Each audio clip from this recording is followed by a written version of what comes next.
Hi, my name is John Picker, and I'm a freshman at Georgetown University. Thank you so much for clicking on the video. Today, I will be presenting my final project for my writing seminar. I will be exploring the redevelopment and neighborhood that is Buzzard Point. Let's get right into it. First, to get a basis of the current events and issues, I highly recommend going to my first digital archive and part of this multimodal project, in which I compiled a collection of tweets of almost 4 to 5 years on Twitter. And I was also retweeted by Buzzard Point, the account itself. I'll include a little screenshot here. And so I highly recommend going there and scrolling through the tweets to get a general idea of the common people's opinion on the redevelopment and the general topic. It gives a really good understanding. So let's take a quick look at the social media side. Alright, welcome to my computer, everybody. First, I'm going to give you a quick timeline of Twitter, and now I want to go in and point out some of the interesting things. It shows more like the common person, council members' opinions, resident opinions, real estate agents interested in real estate because of the announcement and the redevelopment that's happening. So I highly recommend going here. It gives a really good, quick background of the issues and what exactly the Buzzard Point redevelopment is. So we can go through. So here they just released the design framework in 2014. You can see people are talking in city council.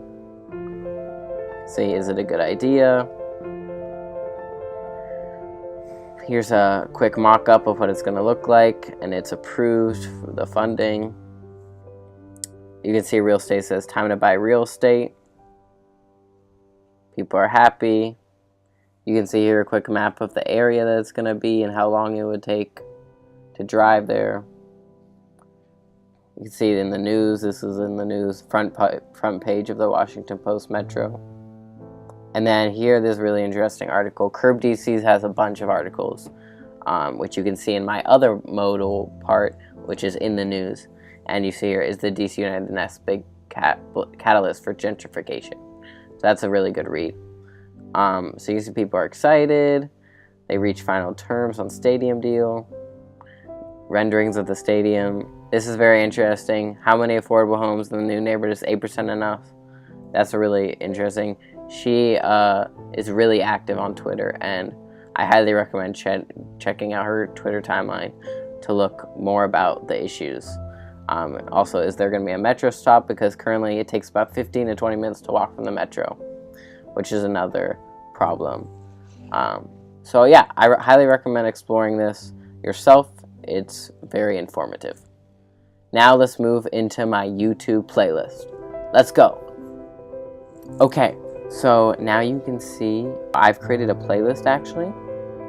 You can see right here, if you click on that, you can see there's 16 videos that kind of give a better visual of Buzzard Point, and you can also watch some videos I highly recommend, such as Support Miss Michael, and if you want to hear the history of the area, Southwest neighborhood, these two videos.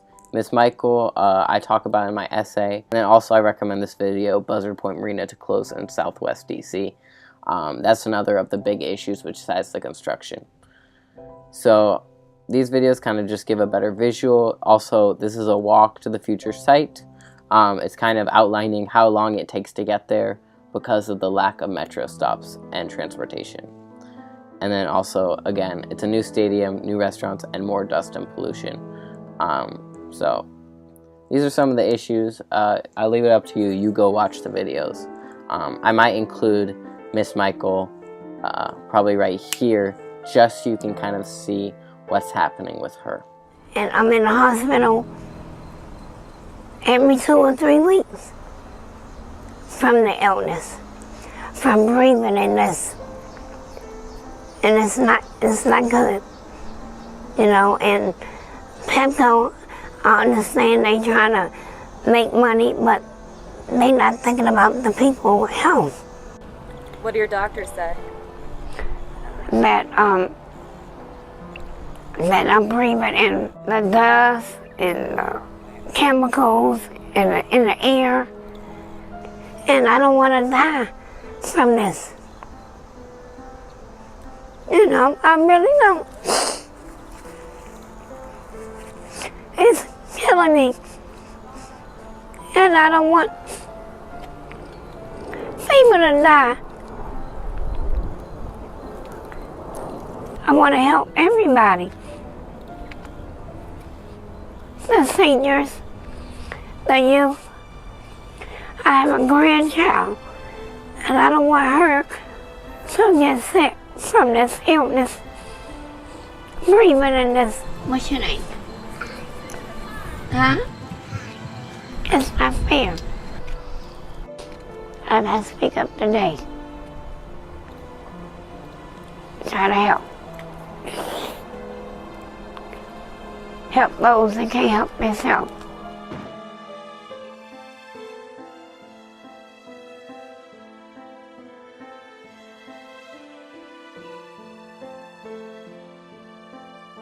So yeah, this is my playlist, and then let's move on to Buzzard Point in the news, my next modal. Right, so if you click on this, you can look at a timeline of all the news articles that have been written about the issue. So you can kind of see that it heated up. It started off 2014, just started off. You can look at the titles and see that it's just starting, looking for approval. People are putting their opinions out there. Then you can move to 2015. Stuff is starting to get done. The deal's getting finalized. And in 2016, it's really starting to happen. It's really heating up. You can see there's a huge increase in articles.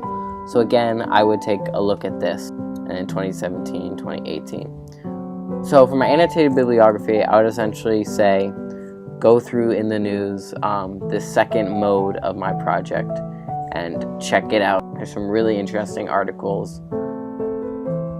And again, it's a really good collection of everything that's been written about this topic. And then, of course, I recommend reading my 5-page essay. My essay discusses the Buzzard Point proposal, the development and vision proposal for the whole development process. I think it's really interesting, and it shows just how a proposal can have certain rhetoric trying to make certain arguments. So, highly recommend. Now that you have a general consensus from the topic from on social media and in the news, let's go into Google Earth and look at the third modal area I have, which is in maps and on the ground. Let's go. Okay, welcome to the last part of my multimodal project. We're zooming into Buzzard Point right now, and we're going to explore the Buzzard Point in maps. So we've already looked at social media, we've looked at in the news, and you've also read my essay about the proposal to develop Buzzard Point. And now I just want to give a quick glimpse of what it looks like in maps. So on the ground with street view, as well as from above, as well as looking at historical imagery. And there's just some really cool tools you can do to explore how the area has changed over time. So right now we're looking at common day. If I go right here, I can turn on 3D buildings and zoom in, and some of the buildings have actually been three-dimensionalized by Google engineers. I actually work at the David Rumsey Map Center every summer at Stanford University, and I explain this pretty much every day and show people Google Earth because we have this really cool screen. So here you have like the Pepco building. It's really cool with the smokestacks. Largely still industrial, however that's soon going to change. This was the Buzzard Point Marina, and then here's the James Creek Marina. However, this has been closed down. This is a very old date, because if I turn off 3D buildings, you'll see it's gone. And so the next thing I want to show is I want to go to the historical imagery and just show how long that Buzzard Point Marina has been there. And you can decide whether it's good that they're doing a park instead, or if it's bad. But when I visited there, I tried to go there, but it was totally blocked off right here by construction. So let's go into the historical imagery, and you'll see a thing pop up right here. So we're in 2018. You'll see it's not there. And then if we can go all the way back to 49, and check this out. If you zoom in, you can see that there's boats and dock right there. It's not very clear, but you can see. Also, it looks largely agricultural still, this area. It hadn't turned to industrial really yet, but the fort was still here. So if we go to the next one, it's a big jump from 49 to 88. Now you can see that Pepco and industrial has started. There's the smokestacks. These buildings have started popping up. The boats are even clearer in this picture. This area largely undeveloped still though. And then we can keep going. It's awesome, and just keep updating. So that's 94, and then this is 1999. So you'll see now this is a building, and you have parking lot. It's largely Pepco. It's largely electricity and power, producing power. So you still see the marina, of course. This is where the National Stadium will be, but you don't see it yet. And then DC United's right around here. So we'll keep going.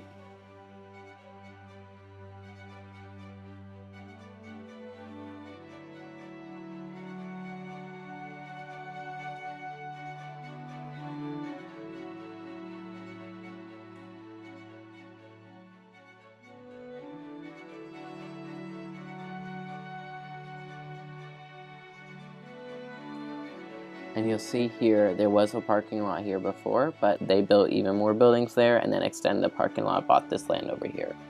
And then soon you should see that, and so for me that shows like an increase in growth, right? They had money, they were still doing industrial stuff. It wasn't necessarily declining entirely. This was in 2006. And then over here you can see the National Stadium starting to form. If we keep skipping, you'll see it form more and more, of course keeping our focus on Buzzard Point. We can zoom out a little bit. So you see National Stadium forming, but most of these buildings have been there for a long time, like all of them. So you can really see that there really was not much change. It's been pretty consistent the whole time, industrial. And then of course I'll insert a little picture now of the area that's going to be redeveloped and is being redeveloped. It's pretty fascinating. So it's mostly this area, like from here and then cut off by that, but it includes this little quadrant right here, which when I go to Street View you kind of get a sense of the type of housing and residential area they have. You can see the marina is still there, hasn't been moved or changed yet. And then we can go faster. So then 2016, you can kind of see it, but not really. I believe it has been removed. Yeah, so you can see, look, it's not there anymore. So if we go, look, you can see from April 2016 to December 2016 it was removed. And that's reflected in the news articles that describe it. And then here,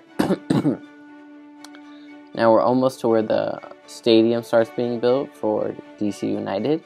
You can see this area is actually now not buildings anymore. If we go back just a little bit, you can see these were buildings, industrial buildings. And then if we go, a few years, look, these had just been demolished to create space for the stadium. Being demolished.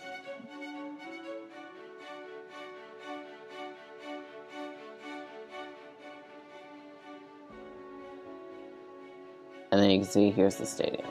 So you can see all the construction happening. So yeah, that's current day pretty much. There's the stadium. Here's also another big building they built over here. See, before it was just like this. This was a scrapyard. And then fast forward 13 years from 2005, and now there's a building here. And then, okay, now I want to do a quick exploration of this to see if this has changed at all. So right here is the residential area that it includes. So let's go back like, I don't know, 7 years. So pretty similar, looks same. 2005 looks the same. 99 looks the same. Yeah, pretty much looks the same. Let's go back, I guess, to 88. Still, again, you can see the houses. It's all same structure. And even 49 looks pretty much the same. So that hasn't changed, but this area is now going to be removed. In fact, when I went down there, I'll insert a photo here, I found eviction and zoning law signs up telling people. So now I'm going to exit the imagery and let's go into Street View. Let's find the person and you can drop him on the map. So we're gonna go in street view right here. So that's gonna pull buildings. You can see these sidewalks are paved, right? These sidewalks are all paved, look really nice. I'll probably insert a video right now of me on the ground exploring this area. Let's teleport in 3, 2, 1. So check this out. I literally just got out of my Uber here down near Nationals Park. And then I'm gonna walk over to Audi Field right there, which is DC United. This is the entire Buzzard Point area. And actually, just as I was driving here, my first interaction, my driver was an African-American woman, and she talked about how like she can't even recognize this area anymore, that it's totally different. All the apartment buildings, they're constantly, and she said that it used to be just like the hood, and now it's this totally new development area that she doesn't even recognize as DC. So we are at Potomac and Half Street right now, and just very first observation when I got out here is this is a perfect representation of what's going on at Buzzard Point. As you can see, there's an industrial area that's been demolished and lots of construction going on right now. There is the Audi Field for DC United Soccer. And then here, right next to it, we have a small development already, a little park area to hang out. Very young, and it's just a perfect contrast. I just want to show the two together to just show what's kind of going on in this area right now. You got industrial and construction versus young, modern area to hang out for residents of the area. Now I'm still on the same corner, Half Street and Potomac, and another insane observation is, so there's sidewalks all around us. So there's sidewalks over there. There's sidewalks over there. Over there, over there. And as soon as you turn here, the sidewalks end. The big, nice, wide sidewalks, and they become much smaller. They become much smaller, more run-down sidewalks. It's just fascinating just to be down here. This is kind of like near the border of the Buzzard Point development area, just to show the, the difference between just like a half a street and it becomes not as development, more rundown. So right now I'm walking in the southwest neighborhood that just borders the Buzzard Point project. To the left of me is the Audi Field Stadium, and I just talked with a bunch of older African American men, and I asked them if I could interview them, if they were interested in talking about the gentrification and the development that's happening. And just basically the dude said he was retired and that he's just not really interested. But it's just interesting to see. There were also, as I took video, signs of proposed zoning right there, and you could see that the housing was very much run down. As like, just look behind me, the trash cans haven't been emptied. It's not the same, it's just not getting the same development as the other areas, and it's a clear difference between the Buzzard Point project. And currently I'm walking to 2nd Street, and right in front of me is actually Fort McNair. See that in a second. And then I'm gonna actually explore an old historic house of a slave who actually was able to have his own house after the Emancipation Proclamation. And also that next street over from 2nd Street it's a one-way street going through the neighborhood, and is actually saying do not enter to go to Audi Field. So it's actually kind of redirecting people away from Audi Field into the neighborhood so they stay in the neighborhood, which is kind of interesting.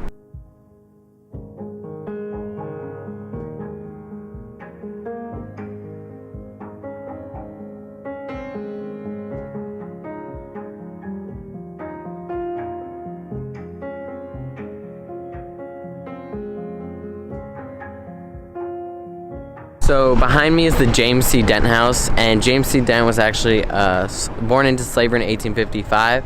However, in 1885 he founded a church here, and also was able to get his own house as a farm laborer. And this is one of the few existing places of the pre-urban renewal period. And right next to it is another really nice modern building, and the Fort McNair.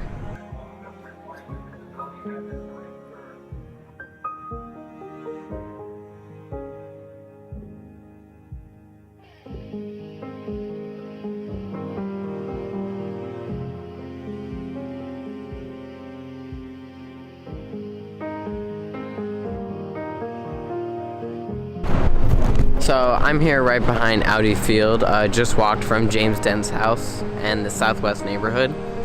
I found this really cool sign giving the mock-up for the area they plan to create. Right now they mainly only have Audi Field, and as you can see in the background there's a bunch of construction going on up there. If I step up here you might be able to see even more of it. There's just massive amounts of construction going on where they plan to build this neighborhood.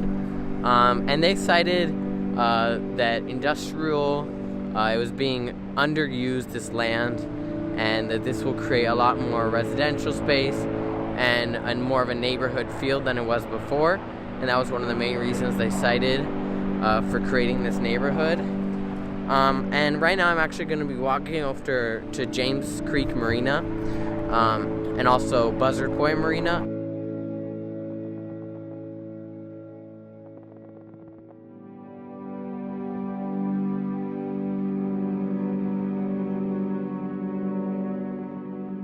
There's tons of development converting from industrial to residential areas, which is great. It's always good to create more housing, but the big thing is, who is this housing for and who is it kicking out? And what is the results of making it less industrial? Is this hurting the environment and the neighborhood, or is it helping it? So these are all questions that I hope to bring up information so you guys can make your own hypothesis from and your own conclusions from.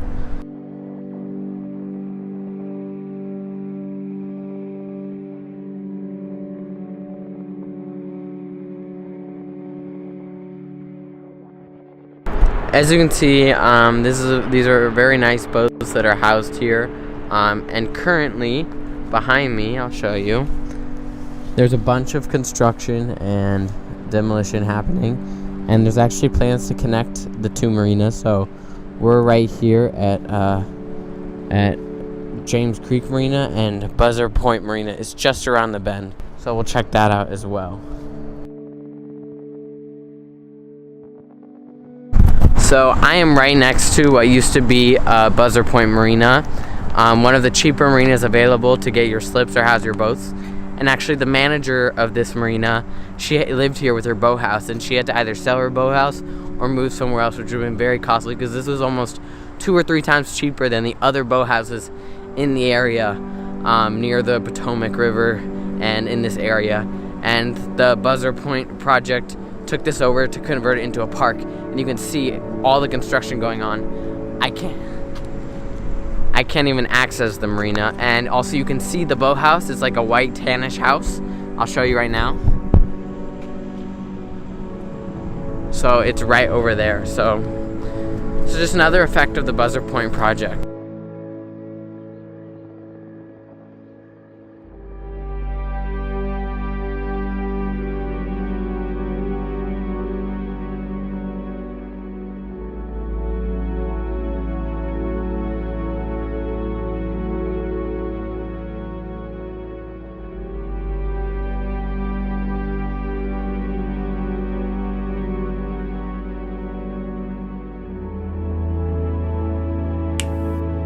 Okay, now you're back. I hope you all enjoyed that little tour of me going around and exploring the various developments and what's it gonna look like in the future. So this is the Southwest neighborhood that I wrote so much about in my paper, and then you'll see this is the Buzzard Point area. So what I want to do is, there's this really cool thing where I work called the Dave Ramsey Map Center. This is in everybody's. So you check this. If I zoom out, let me zoom out. You'll see these little yellow map icons. So look, when I uncheck it, they disappear. When I check it, appears. So if you click on that, you can see Washington from 1851. So it's been superimposed or georeferenced on top of current day, which is just so cool. And so you'll see it overlays it on top, and you can literally see the map on top of everything. But it gets even cooler. So it's this really old historical map. So it says right here, it's the year 1851. And it has like the block numbers, the wards, built up areas, and it even includes Georgetown. So what you can do is, if you click on this, and then you click on this little icon, you can change the opacity, and you can see how the area has changed. So on my first glimpse, what I see here, which is super interesting, is you'll see this is water, but you'll see this little plot, which shows that they actually plan to fill that in.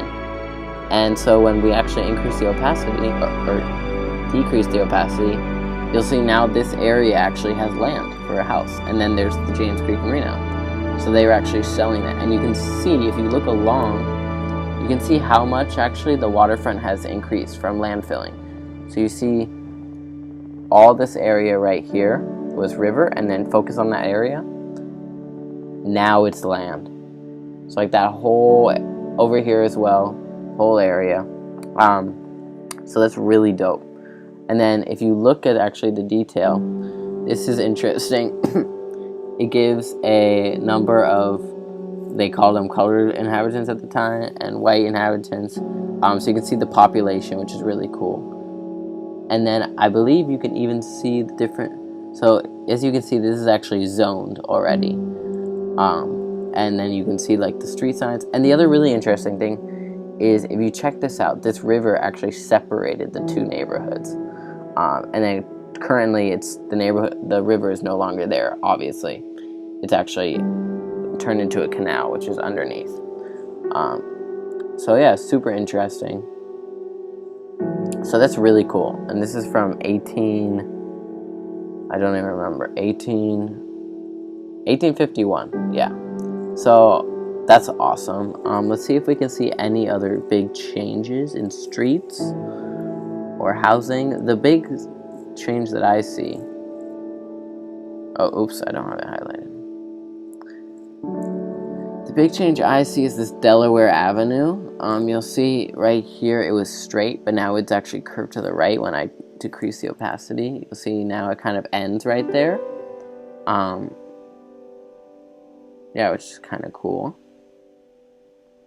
Let's see, anything else? You also just see that this was actually a penitentiary, a jail, and then here was the fort, and then now this has all become the fort, and the fort's increased in size as well. So yeah, and then there's one other map we can take a look at, I know of. Is there any good information besides that? No. There's one other map. So this is, the other was 1851, this is 1861. And you can read the description.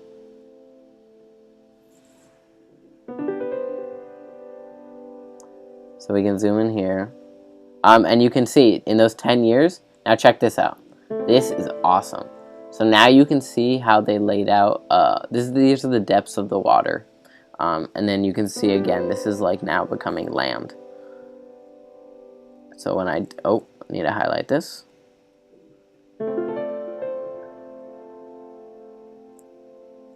So when I decrease the opacity again, you can see the James Creek Marina right there. No more Buzzard Point Marina, unfortunately. And is there anything else that's super interesting?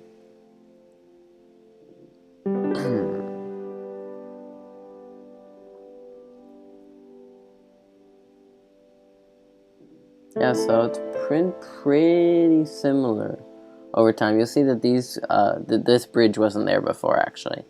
If I turn off the roads, you'll see that bridge was not there anymore.